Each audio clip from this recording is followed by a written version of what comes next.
परवर्ती आलोच्य विषयवस्तुटी रही रामकथा रसामृत। ए विषय आलोचना रखापी मु अनुरोध रखी श्री सत्यसाई विश्वविद्यालय प्राक्तन छात्र श्रीजुक्त पद्मनाभ बेहेरा सी आसी भगवान को निकटरे तांकर उपस्थापन रखिबे। त्वमेव माताश्च पिता त्वमेव त्वमेव बन्धुश्च सखा त्वमेव त्वमेव विद्या द्रविणं त्वमेव त्वमेव सर्वा मम देव देव त्वमेव सर्वा साई देव देव। परम कारुणिक परम प्रेममय भगवान बाबा पाद पद्म आम समस्त शतकोटि प्रणाम। उपस्थित पूज्य जिला सभापति महोदय ढेंकानाल जिलार आज आम गहन उपस्थित होता प्रिय अतिथि सम्माननीय राम लक्ष्मण भाई साई लक्ष्मी नारायण भाई एवं आम ढेंकानाल जिलार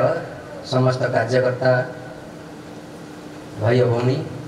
समस्त समिति आसी भाई भौणी एवं आम ग्राम जयपुर समस्त भाई भौणी मैंने समस्त सप्रेम साखा भगवान को अपार करुणा आज मत यही पवित्र श्री रामनवमी अवसर में गोटे विषय दि जाइए जहाँ हम समस्त शुणी राम कथा रसामृत। आम जे देखा रामायण रामायण विभिन्न भाषा लेखा जाइए विभिन्न लोकों द्वारा लेखा जाइए किंतु सबुठार यदि प्रिय देखा एवं सबुठार प्रिय लगे से लोक जी निजे राम अवतार रूप में आसी आमर प्रिय भगवान सत्यसाई बाबा जिते बड़े राम रूप कृष्ण रूप में आसी जो राम रूप में आसी से निजे गोटे बहीटे लिखिले एवं आम समस्त जनईदे जे एक्चुअली रामायण समय कौन चली ताहाकू आमे रामकथा रसवाहिनी हिसाब से आम समस्त सत्यसाई डिभोटी मैंने जानी रामकथा रसवाहिनी पुस्तक लेखा जाइए जहाँ स्वामिकतार लेखा जाइए आम समस्त जाने से किसी कथा मुझे आवृत करी कारण आम जब देखा सबकि टपिक ये कभर करना केवल किसी जो 15 मिनट समय दि जाइए से 15 मिनट भितर मुझे केवल जहाँ भी किसी कहि केवल महिमा कहि आम जब देखा ये जो राम राम शब्दटी हूँ जहाँ समस्त आकर्षित कर राम शब्दटी 3टी अक्षर आसी र आ म र समस्त आम जो देखिए तात्पर्य हूँ जदि आम देखा री हूँ अग्नि देवता को सूचित करे। अग्नि देवता काम कौन हो समस्त पाप को नष्ट कर दे था। आम जाने जहाँ कि अग्नि पकईवा जहाँ भी किसी आम जलांजलि करने चाहिए जहाँ किसी अर्पण करवा ताहा सब पवित्र हो जाए तेणु र शब्दटी हूँ अग्निदेव को बुझाई थाए आ शब्दटी सूर्य देवता को बुझाई थाए। सूर्य देवता कौन करती आम जाचे आम समस्त अज्ञान रूपी अंधकार रही यही अज्ञान रूपी अंधकार आमको आलोकित पथ को नापी सूर्य देवता कार्य आज देखा जदि आम सका जो उठुचे जिते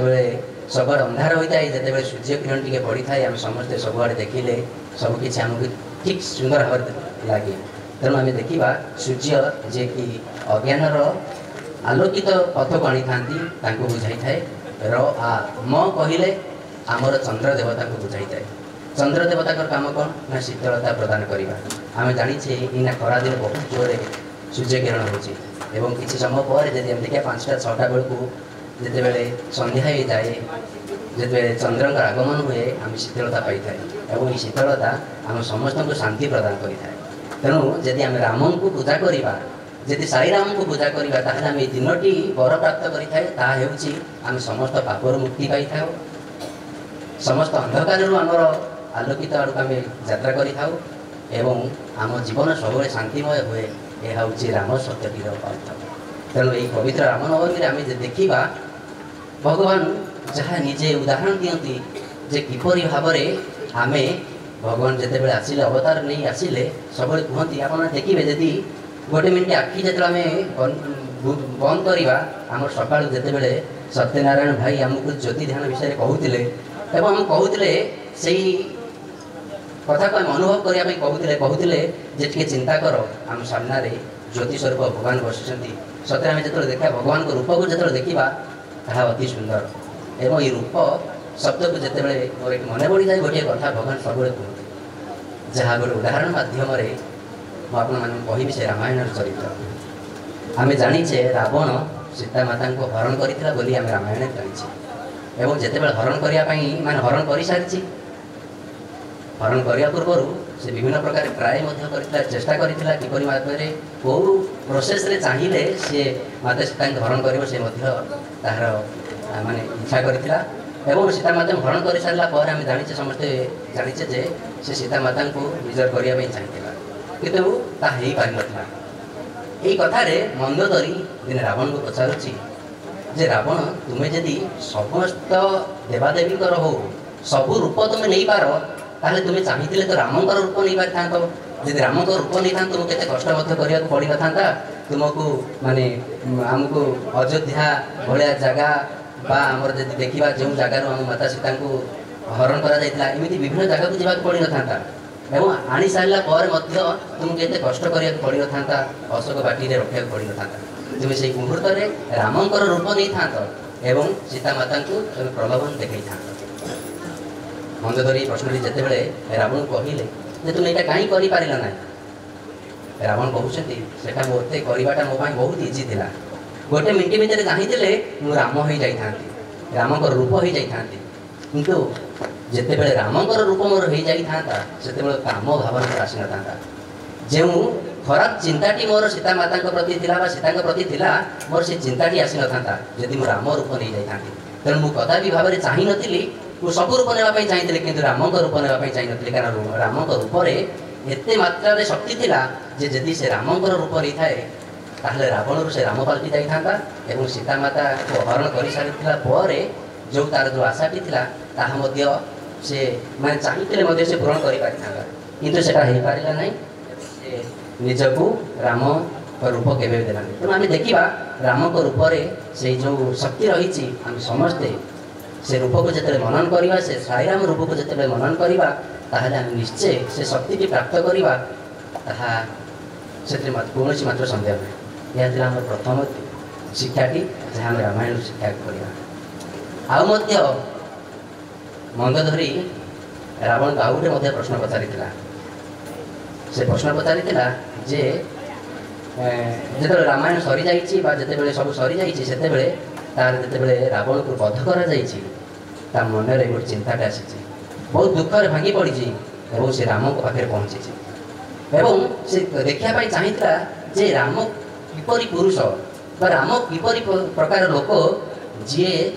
ମୋର ସ୍ୱାମୀ ଏତେ ଶକ୍ତିଶାଳୀ ସ୍ୱାମୀକି ମଧ୍ୟ ପରାସ୍ତ କରିଛନ୍ତି। ଏବଂ ତାହା ଦେଖିବା ପାଇଁ ସେ କ'ଣ କରିଛି ନା ରାମଙ୍କ ସହିତ ଗୋଟେ ଇଣ୍ଟରଭ୍ୟୁ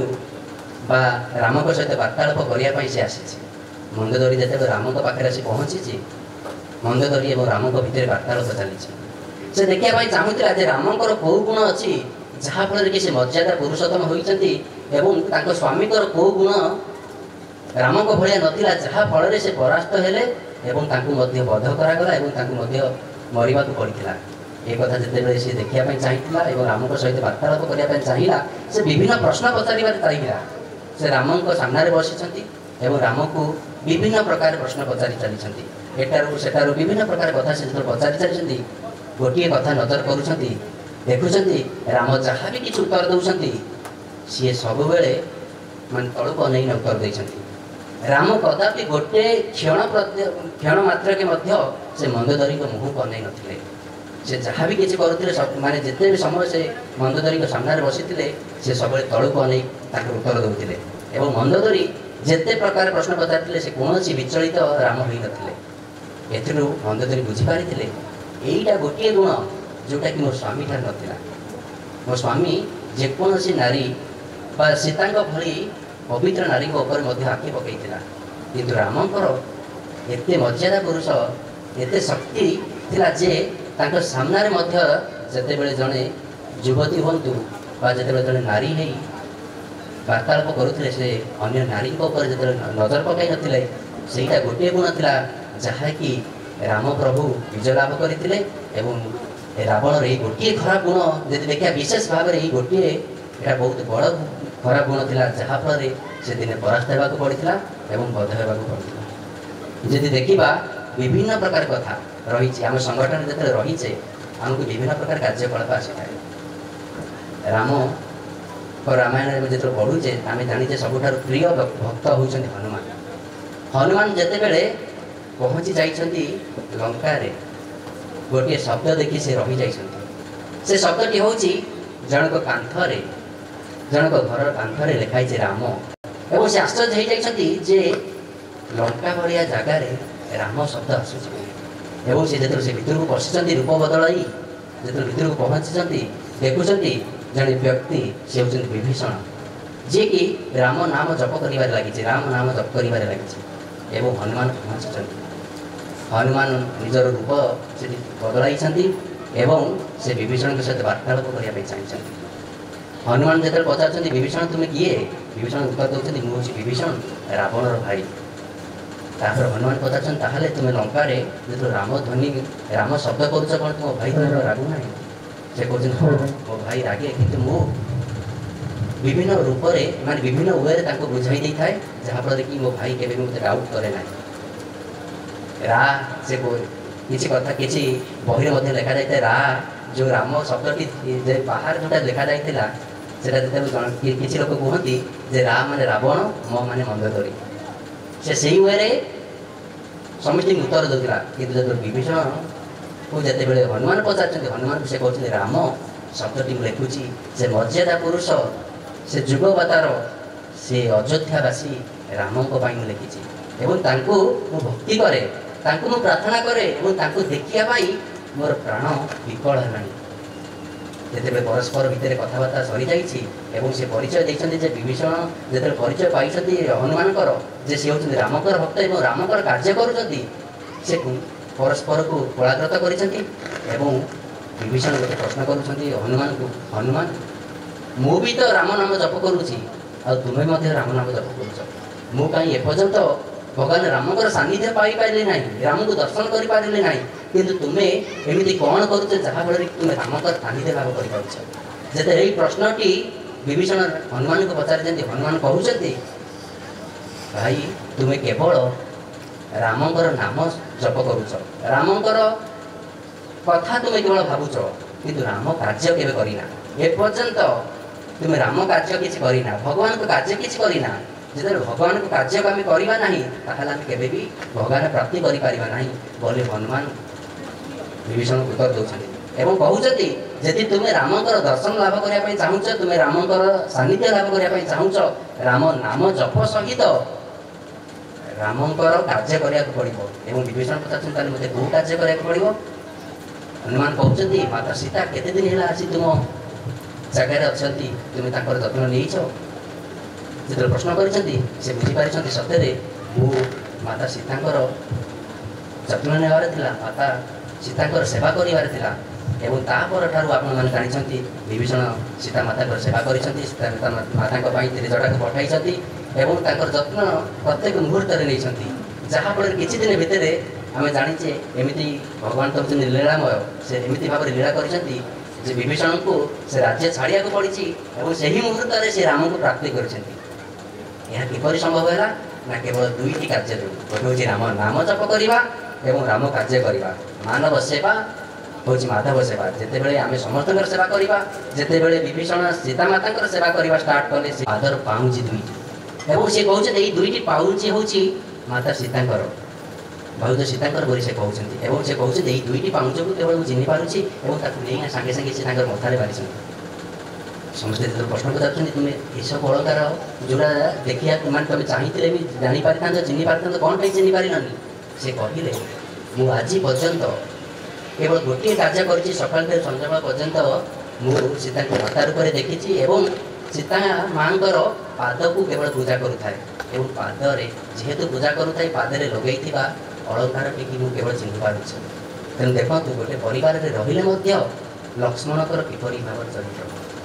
हनुमानकर किपरि चरित्र रामकर किपरि चरित्र जहाँफल कि आज रामायण आम समस्त शिखार गुण होमें जब समस्त शिखा आम जीवन सत्य सत्संगटी हो पारि था खरार कौन प्रोग्राम हो पारि था कि भगवान अपार करुणा आम समस्ते ये बसी पारी ये कथाटी मोर शेष कथाटी मन पड़ जाऊँगी आम जाने किसी दिन पूर्व एप्रिल 3 तारिख दिन आमर प्रोफेसर अनिल कुमार सार जी कि स्वामी अति प्रिय स्वामी ट्रांसलेटर तांकर देहत्याग होकर गोटे कथा मोर मन पड़ जाऊँगी से जो प्रिंसिपाल थे जो स्वामी प्रिंसिपाल रूप में अपॉइंट करने चाहिए से स्वामी कहते प्रोफेसर अनिल कुमार तुम्हें मो कॉलेज जॉइन कर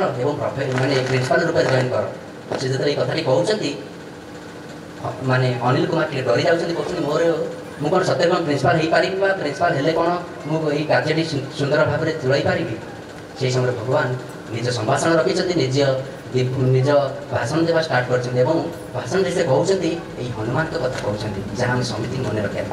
से कहते जिते बड़े समस्ते खोजिले जे हनुमान माने जे सीता माता किए ठाब कर किसी लोक आनी हनुमान को सामना को आनी राम को सामने पहुँचे से समय माने किसी दिन पूर्व केवल हनुमान और राम मिलन होती जो हनुमान आसी पहुँची जाइए पाखे से जो समस्त पचारे हनुमान कम कौन ना समस्त कहते हनुमान जाइए सीता माता ठाब कर राम समस्त सामने दुईटी प्रश्न पचारि हनुमान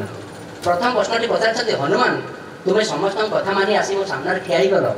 मुझे तुमको दुईटी प्रश्न पचारि प्रथम प्रश्न पचारि तुम्हें कौन सीता माता को देखीच हनुमान कहले ना प्रभु सीता माता को एपर्यंत देखी ना द्वितीय कथा प्रश्न पचार स्वामी राम पचार हनुमान को तुम्हें जो सीता माता को जानी ना द्वितीय प्रश्न उत्तर दिय तुम्हें कौन ये जो 7 समुद्र रही लंघिबार शक्ति अच्छी तुम पाखे प्रभु मुझे सीता मत जानी जे मो पाखे से शक्ति अच्छी ना ना राम कहते तुम मूर्खामी करू ना जो तुमको सब लोक आनी तुमको आसी मो पाखे पहुँचाई देते तुम्हें समस्त कथा राजीना कौन सीता माता को ठाब कर किपर भाव संभव हम हनुमान हसी देउछंती एवं हनुमान गर्वर सहित कहते जहाँ समस्त आज भाई और भौणी नाम शिखार अच्छे से दुईटी उत्तर दौरान कहते प्रभु जिते बड़े मुझे हुए तो सीता माता को देखी न थी पारे हुए तो मुझे जानी जे मोर से शक्ति अच्छी ना ना किंतु जिते आपड़ मत सिलेक्ट करते आपड़ मत आप कार्य नियोजन करने चाहती